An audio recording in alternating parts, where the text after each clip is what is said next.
Hello and welcome. I am Matt Roddy, and this is the Greater Prescott podcast where we talk about, you guessed it, all things Greater Prescott. Today, I am with Eric Moore again. Eric, thank you so much for your time again. You're welcome. When I talked to Eric after our first podcast, I said I would love the opportunity to do some sort of quarterly birding video because you have mentioned just how rich an area we have. So you happily agreed, and we are here at Granite Basin Lake, a place which I have never been, and I am now going to be coming a lot more because it is just stunning out here. It is gorgeous. So just start running us through all of the activity. You know, it's mid-September, and you can kind of go off of that as far as what you're seeing and things going. So just go for it. All right. Certainly migration's in full swing this time of year. It starts probably in August for a lot of birds. Sorry, I'm seeing something behind you. I'll get distracted by birds. But I came out this morning about an hour before we met and to do a little bird watching on my own. And in the hour that I've been out here, I've seen a variety of different birds, from tanagers to flycatchers to sparrows to towhees to robins, warblers, certainly woodpeckers, jays. So there's an incredible diversity of birds. Yes. We've been watching some swallows this morning flying over the lake. They're an example of a bird that does aerial foraging or aerial gleaning, where they feed as they fly on the wing. They're catching insects, small insects. Yeah, we saw 5 or 8 or 10 of them just going all over a tanager. The place. And this morning we had some interesting visitors. We had some goats on the other side of the all the way back there. I've never seen goats at Granite Basin. I don't know how they got here or what they're doing here. Maybe good mountain lion food or something at some point. But when people ask me frequently, you know, where's one of your favorite places to bird watch? This is really probably in my top 5. Okay. Certainly for the Prescott area. Interestingly, every year the Audubon Society conducts a Christmas bird count where we kind of survey the numbers and varieties of birds that occur. Happens every year the same week. And this is my assigned area that I cover in December. And so I do a lot of scouting where I'll come out in advance and look for birds to kind of see what might be here. And I don't know, I kind of feel like this is maybe like its own little microclimate, a little special spot where you've got a combination of several habitats maybe merging together. As I'm looking this direction, I'm seeing some very, very tall ponderosa pine trees. But we're also in a kind of a riparian setting with the lake and the stream. So we've got willows and we've got cottonwoods and we've got cattails.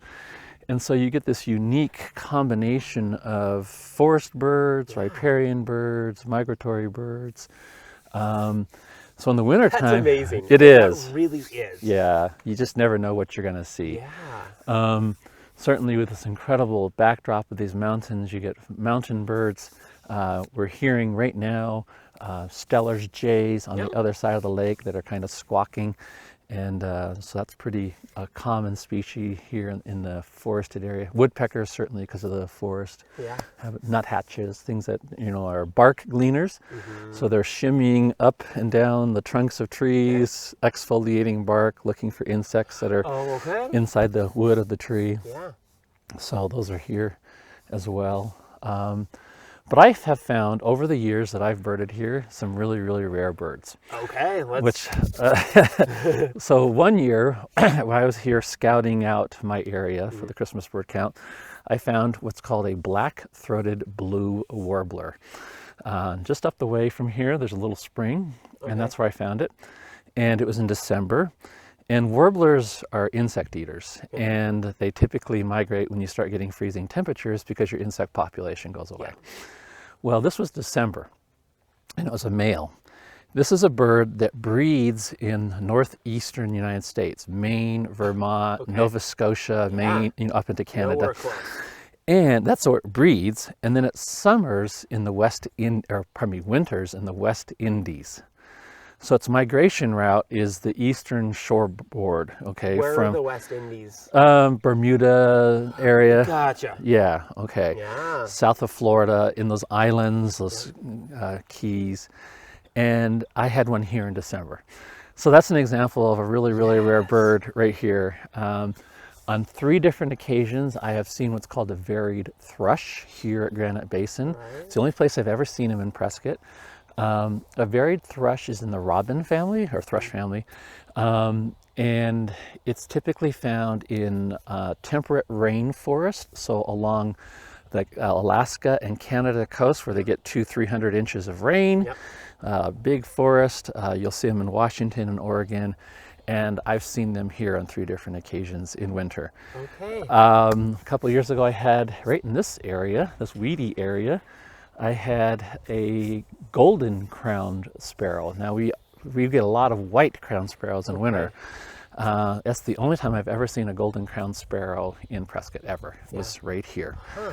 So over the years, I've seen a lot of really unusual birds. Another year, which was really fun, it's not uncommon for the lake to freeze over in the wintertime. We're probably close to 6,000 feet, I assume, here. I could look at an elevation app on my phone. But the cold kind of settles in this basin. It's called Granite Basin. And it's not uncommon for this whole thing to just become solid ice. Well, one year I was here on the Christmas bird count, and I had walked around the lake, so you can cross below the dam and walk along where the goats were. Yeah, okay. Yeah. And as I was walking, a bird flew up. I startled it. It flew up and it landed on the ice, and it was a rail. It's called a sora rail. Okay. And it was December. Again, it's like, what in the world are you doing here in December? Gotcha. So it's just a really cool place because you just never know what you might run into. Why are those birds, how do they end up here? It's hard to Just how explain. nature works. Yeah, it's hard to explain. Yeah. I mean, most things are driven by food. I mean, you know, a bird has to find enough food on a daily basis to survive, Okay. you know, and so everything's kind of food-based or food-driven. But certainly they wouldn't be here if there wasn't a food to sustain them. Yeah. Yes, source of food to sustain them. I noticed this morning as I was hiking, particularly below the dam, and came across that there are a lot of wild grape, the vines, I guess you'd call them vines, and they've got a lot of berries, which is a really good thing for winter because most berry producing shrubs and trees here in the central Arizona highlands, they hold onto their fruit into the winter months. Wow. And so it becomes a food source in November and December and January for birds that are wintering here. So like robins are berry eaters. I saw a hermit thrush this morning, which is a berry eater. That is really interesting. So that'll be good. I'm hearing right now. Yeah, talk about everything. Okay, right above us is a summer tanager. Do you hear that? Yeah. They're bright red, the males. They're like a cardinal red. And the females are kind of a yellowish color with no red, really. And this is a riparian obligate. They're usually only found in riparian areas. And we're standing next to some cottonwoods and some willows right here. And this is an example of a migratory bird. So it'll be taking off within the next few weeks. Okay. It won't stick around. Yeah. But where's it headed? South? Yeah, Mexico most likely, Central America. Yeah. So this is an example of what we would call a neotropical species. All right. So they winter in the tropics and they summer in North America for breeding purposes. Okay. So they're just... And they move so far. They do. I've seen a lot of hummingbirds this morning too, which was interesting. Okay. Particularly near the back of the dam. There's a lot of hummingbird this morning. And why does that surprise you? I don't know, because I'm thinking, again, food. What are they finding here that would create a concentration of hummingbirds in a small area? I mean, you typically think of hummingbirds as being an insect, or, well, they eat nectar, but then they also eat a lot of insects. So what is it that's creating such a draw for them? I don't know. Okay. Hard to know. Here comes an acorn woodpecker flying. So lots of acorn woodpeckers. So they do a lot of ferrying back and forth. Like they'll go and harvest the acorns and then come back over to, here comes another one. And you'll see this, oh, there goes a hummingbird, flew right past us, still going. There goes another acorn. Okay. So we've kind of like got an acorn highway, acorn woodpecker highway going on where they're going to fly over to where the oaks are, harvest the pine nuts or the acorns and come back over here, stash them, then fly back and get another one, and then fly back. Yep. Talk about the stashing Sure. / caching for the winter. Sure. So acorn woodpeckers are a classic example of a bird that caches food during times of plenty for times of scarcity. Okay. There's several birds species that do that. Nuthatches will do it, sometimes chickadees, titmice, jays. Clark's nutcrackers is probably one of the most famous birds to do that. We don't have them here, but it's estimated they will store up to 100,000 pine nuts, a Clark's nutcracker, in the fall for winter. Oh my goodness. And they estimate they have about a 97% retention rate on where those are, meaning they'll be able to find 97,000 of them, which is incredible. Yeah. But so the acorn woodpeckers, very common here. They will harvest the acorns and then they will store them in the trunks. There goes another hummingbird right over the water, but he just took away. In the trunks of typically a dead ponderosa, because the wood is softer, it's a little easier to bore into and to create holes. And so they'll create thousands and thousands of holes in the trunk of a dead snag, typically a ponderosa, and that's where they'll store. Each individual acorn is in its own individual hole. And what happens is when you first harvest an acorn, it's got pretty much a lot of moisture content. Yeah, it's still pretty fresh. But as it dries out, it loses some mass and it gets loose in that hole. And so they have to take it and they find another hole. And so they're constantly moving the acorns within their granary. So it's a snug fit. They want it to be snug so it doesn't fall out.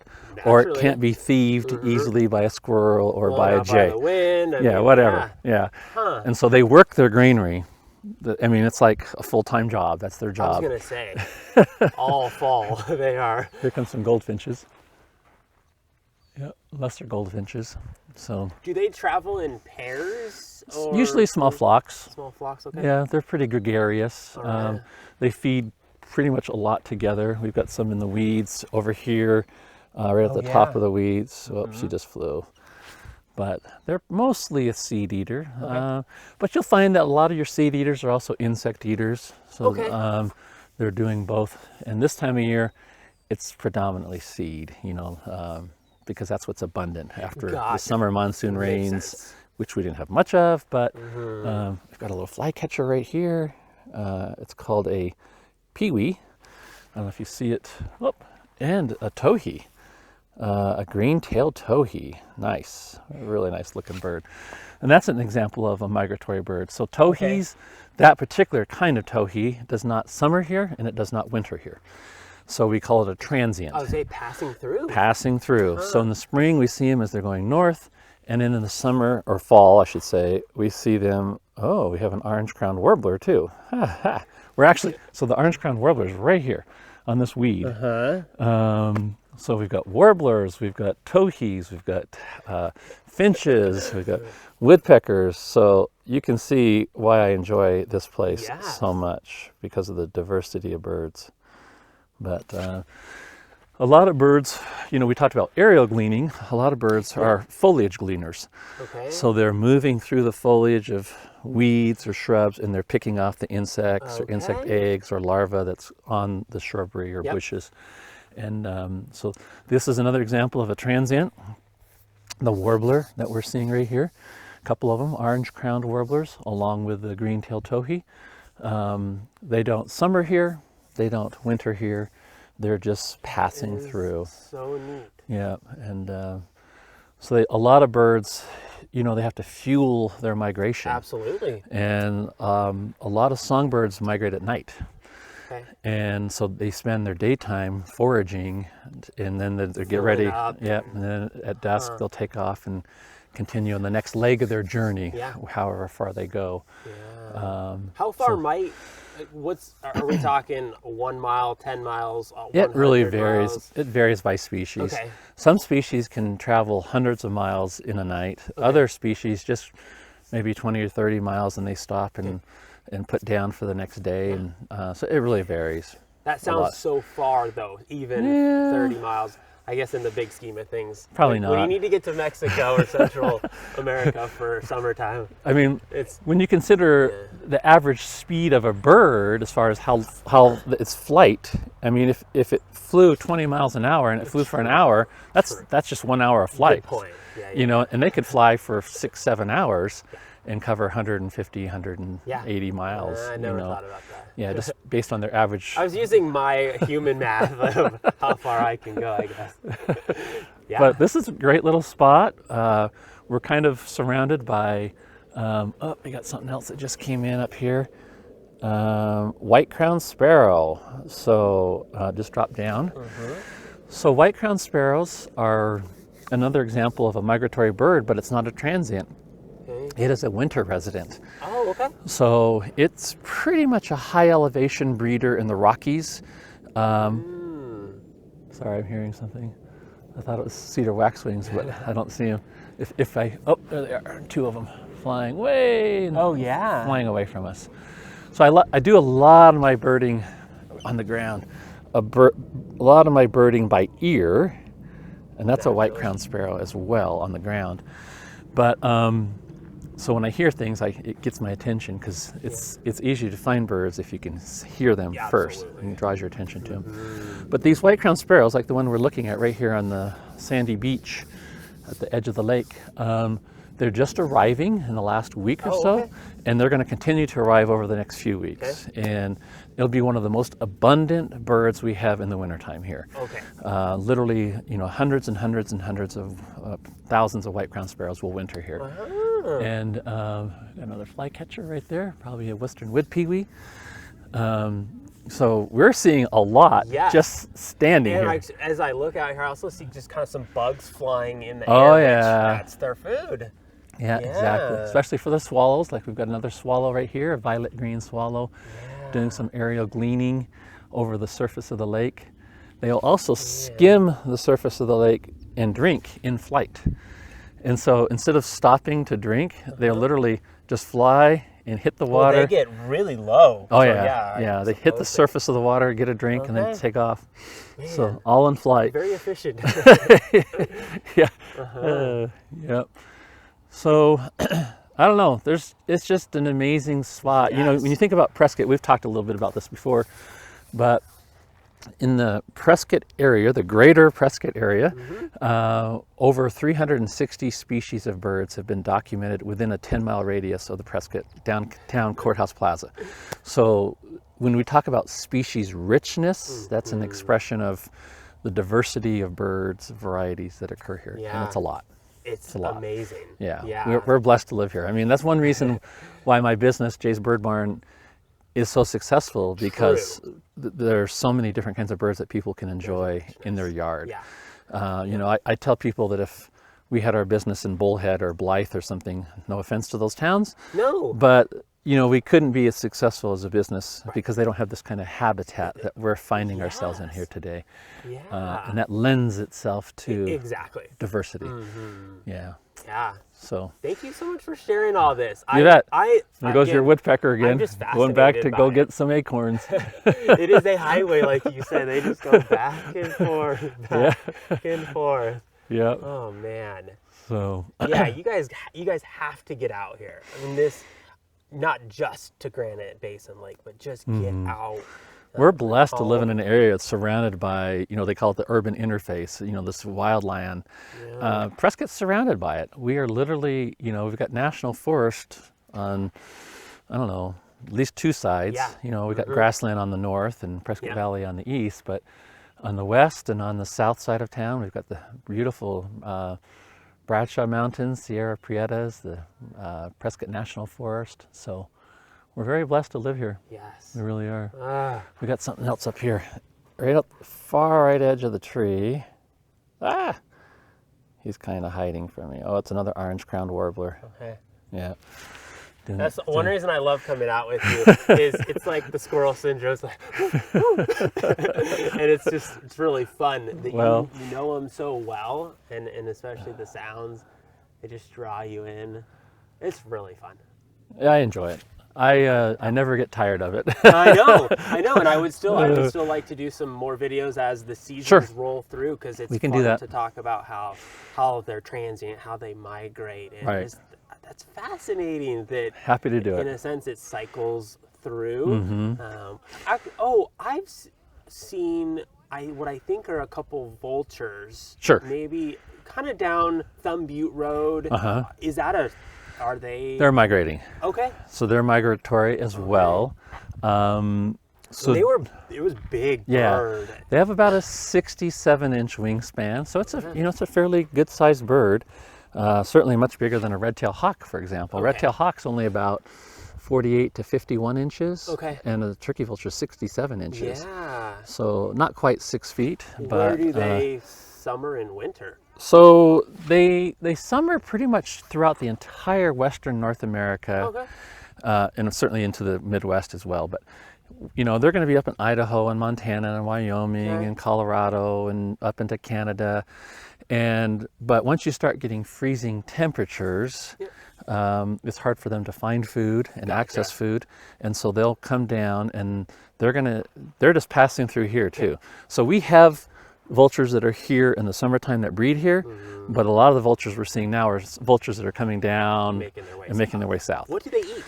Mostly is carrion, so dead meat. Okay. Yeah, so they're a scavenger. All right. So they're looking for carcasses and roadkill and things like that. Just like the movies, huh? That's really fun. Yeah. It's like the cartoons. Just like the cartoons. Yeah, no, they eat dead meat. I mean, they're considered a bird of prey, but they don't really kill things. They consume dead things. That makes sense. Yeah. Okay. So, Well, thanks for your time. All right. Again. I appreciate it. You're welcome. Jay's Bird Barn on Willow Creek by the Safeway. Yep. I'll put all their contact information in. Thanks. A huge resource, guys. A huge resource, as you can tell, as we're out here. The poor guy can't even keep his concentration on the video, which is what I love about it. That's why I bring you out here. Thank you. Because it's just such a rich area, and I really want more people, including myself, to soak it up and take it in and really just enjoy it. So thanks again. Thank you. Appreciate it, Matt. Have a great day, you guys. Bye.